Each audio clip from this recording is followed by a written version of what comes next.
Here we go, guys. Rhaegal's wound is finally healed, returning him to full fighting strength.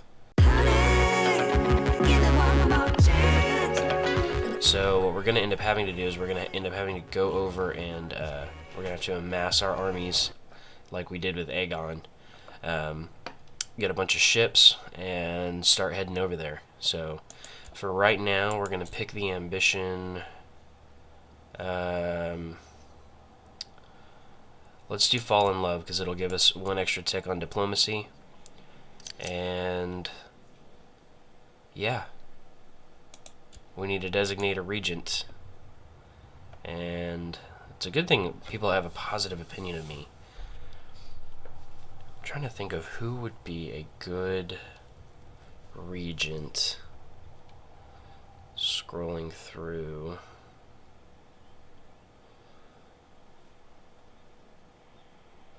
I think we're going to have to keep it as Cavo in order to... I mean, he has great stats, and he's loyal. He has a high opinion of me, so... High Almoner should be... the High Septon, obviously. I probably should have made that somebody else. Warden of the West is Ober. It just increases opinion of me a little bit. I really need to get out from under lack of funds before I raise up the armies, because that affects the opinion of me. So we're gonna press forward till we're out from under the weight of being in debt. Okay, guys. So in some strange turn of events, I went over to look at High King Garce, and he died a natural death at the age of 53. May he rest in peace. But House Smith still has control over the Kingdom of Giscard, Kingdom of Meereen, High Lordship, Lordship of Meereen, and Lordship of Vadidlan. The question, though, is how strong is their grip? And so a 4-year-old High King is not great. He's currently fighting 2 wars. One of them is against Queen Hazara of New Gis in the Giscari Civil War for an elective monarchy. And then the other one is a Yunkish war for Prince Baelor's claim on Giscard. Is that me? What is up with this? Yeah, that's me right here. So they're currently fighting to give me back something that I do not want. And I think what I'm going to do is I'm actually going to offer a betrothal between High King Garth and Alaris, who doesn't currently have anybody she's betrothed to. Targaryen bastard. But he is R'hllor, so we won't consider it. You jerk. So, anyways, there's that. I thought that was weird that we might end up with Giscard once again through no fault of our own. Here we go, guys. Rhaegal's wound is finally healed, returning him to full fighting strength. So now it's time to raise the levies and see what kind of force we can muster. It says we can raise up 87k, and I hope that that's accurate. So we are going to raise up from our Lord Paramounts first. There we go. 15,000 from Roger. Who is this house? That's the Trident. This is going to be from the Vale. 10,000 from the... Is that still from the Trident? It is. Here's from the Vale. 4,000 from the Vale. 7,000 from the Westerlands. 15,000 from the Reach. All of these guys can start marching towards King's Landing.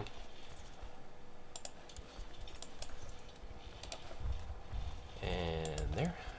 They can march towards King's Landing as well.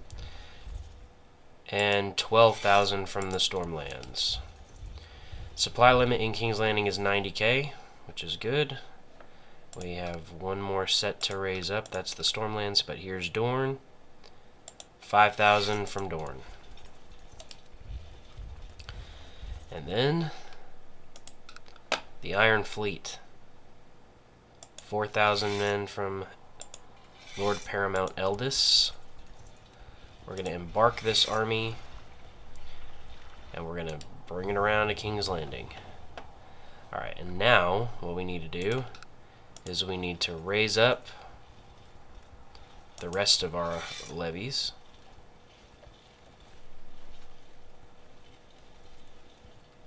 Here. March them all towards King's Landing. Make sure I didn't raise up anyone else. I did not. And then here at Dragonstone, I don't want to raise up my own holdings. I want to raise up the fleet. And the same from here. The fleet.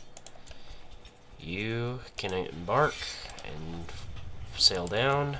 You guys can embark and sail down. Let's see how many other ships we can raise up. 208. Where do all those come from? It's a great question. And one I don't really know the answer to, but we're going to figure that out. Yeah, there's some 400 ships there. Cool. But I bet that included that. Not that one. Or that one. Yeah, oh, 114 from the Reach. Okay. So that's all of our armies, and they'll all assemble in King's Landing. Total, we have raised 406 ships and 87,000 men. Goodness, guys, somebody killed Lord Paramount Gilbert. What in the world? His son's only 9 years old. I wonder if I can be his guardian.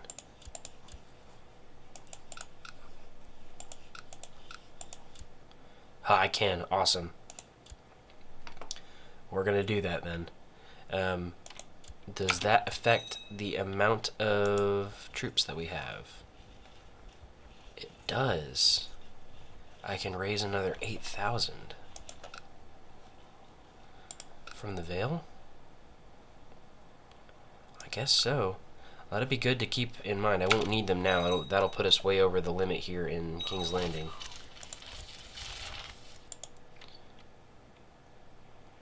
Good. So now I have a little bit of control over what happens in the Vale. Moreo got married to somebody. I'm going to accept their marriage. There's no point in me interfering.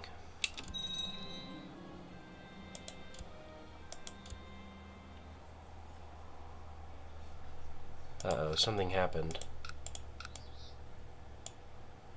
The other's invasion of Ramessar has ended inconclusively.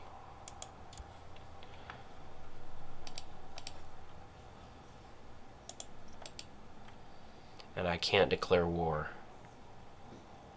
because we have raised army levies.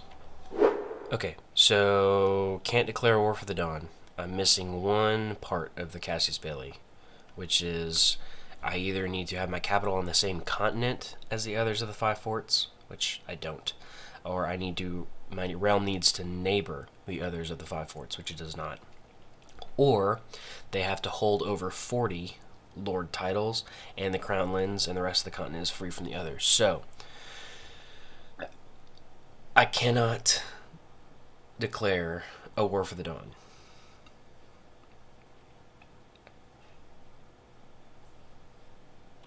I have to wait for somebody else to do so. Dude, my plan is working out so well. We had just talked about this.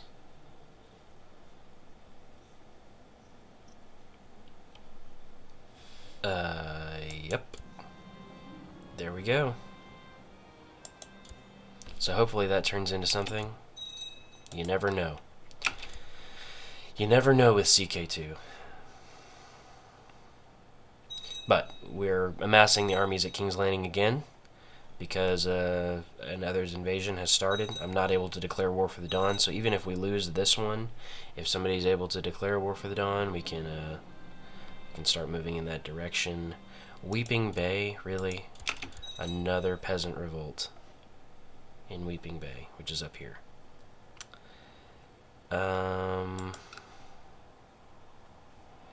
There's no levies that I can raise up there.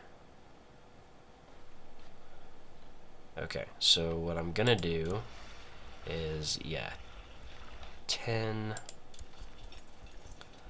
I can raise up an army of, that's gonna take forever to scroll through. It doesn't have to be a very big army, because I can command it. There we go. Let's embark that army. Okay, so that did well there. Let us march, or let us sail right up there. That actually helps because we were just over the attrition limit for King's Landing. We were actually able to raise up, get this, 90,000 men. That's crazy. And it should just be a little bit over 90,000. So that tremendously helps. The opinions of King Aegon helped Prince Baelor. Prosperity in the Iron Throne has helped Prince Baelor. And more than anything, I think the opportunities we've had have helped King Baelor. So we're gonna march right into the thick of it and maybe try out using our dragon. I don't know. Actually, I don't know that I want to use the dragon on... Yeah, let's actually march up to Carhold first, now that I think about it. And let's let our morale increase a little bit, and then we can march. Okay.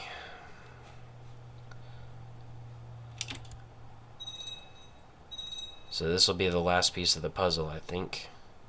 We lost a few men to attrition, but total we were able to raise up just under 90,000. Merge the units. Merge the units. And what I'll do is I'll split it in half and embark half, take half the men over, come back, take the other half of the men over. So that helps in that regard. Now we just need to take care of this right here. We'll arrive 28th of May, so one more day. There we go. Dang, Cape Kraken has risen up too.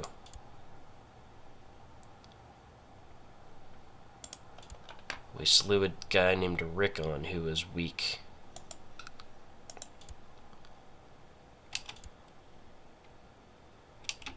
Okay, so there's that. We can offer peace. Yep. Banished to the Night's Watch. All these Peasants' Revolt is actually really good for the Night's Watch because they keep getting reinforced with some men. Okay. We're gonna get back on the boats. And we are going to actually not sail into King's Landing quite yet, but we're going to sail into the Blackwater Bay. One of your vassals can be discouraged from associating with conspiratorial factions. We'll do nothing for now. Let's actually check out what factions exist. Just Crown Loyalists. That's fantastic. I'll take it. We need an advisor on our council. Let's choose either the Martell or let's choose House Hunter. Because oh, he's going to be a malcontent. I don't like that. We have a loyalist or a pragmatist. Let's choose Harold. Good old Tyrant Harold.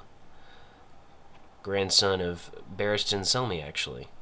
Alright, so all of those are good. Alright.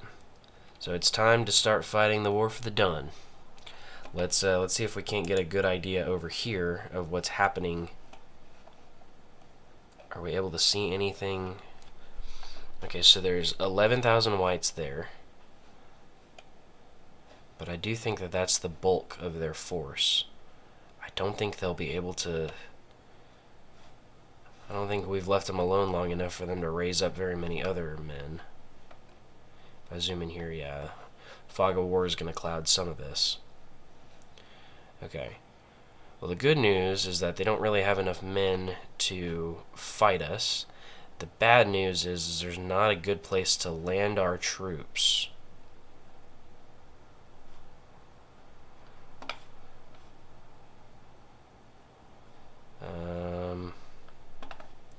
Yeah, there's not a good place at all.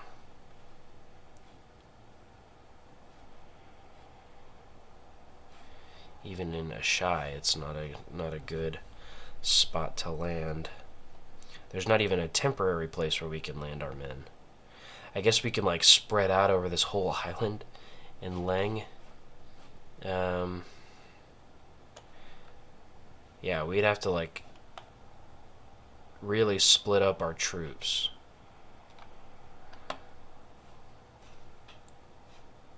But we can't land and then march, because that'll have attrition affecting us even worse. But there's not even a place to like land and store our men.